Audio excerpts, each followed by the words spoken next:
latest movie and updates, watch my channel. Please subscribe and comment. Let's move into the video. NTR Hrithik Roshan కలిసి నటిస్తున్న cinema కావడంతో announcement నుంచే war 2 పై భారీ hype ఏర్పడింది. దీంతో ఫస్ట్ లుక్ టీజర్ కోసం ఈగర్గా వెయిట్ చేస్తూ వచ్చారు అభిమానులు. ఫైనల్గా ఎన్టీఆర్ బర్త్డే గిఫ్ట్గా వార్ 2 టీజర్ రిలీజ్ చేశారు. ఇక ఈ టీజర్ బాగుంది అనుకున్నప్పటికీ కొన్ని విషయాలు మాత్రం ట్రోలింగ్ జరుగుతుంది. ముఖ్యంగా ఎన్టీఆర్కు హృతిక్ రోషన్ చేత ఎలివేషన్ ఇస్తారు అనుకుంటే రివర్స్లో హృతిక్కు ఎన్టీఆర్ ఎలివేషన్ ఇచ్చినట్లుగా ఈ టీజర్ కట్ ఉంది అంటున్నారు. అలాగే విజువల్స్ పరంగా కూడా ట్రోలింగ్ జరుగుతుంది.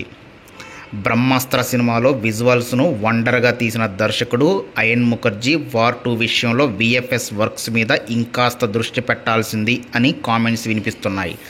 టీజర్లో ఎన్టీఆర్ ట్రైన్ మీద దూకే సీన్లో విజువల్స్ వర్క్ ఎఫెక్ట్స్ అస్సలు బాగోలేదని అంటున్నారు.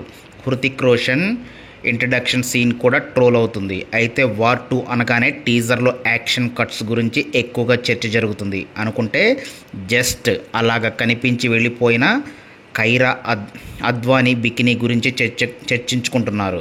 కైరా అద్వానీ బికినీ ట్రెండ్ మామూలుగా లేదట. సోషల్ మీడియాలో హీట్ ఎక్కిపోతుంది. అమ్మడు మొదటిసారి బికినీ వేయడంతో పాటు ఆమెను ప్రజెంట్ చేసిన విజువల్స్ కూడా బాగున్నాయని అంటున్నారు. మొత్తంగా వార్ 2 టీజర్ మంచి రెస్పాన్స్ సొంతం చేసుకుంది అని చెప్పాలి. ఆగస్టు 14న రానున్న ఈ సినిమా ఎలా ఉంటుందో చూడాలి మరి.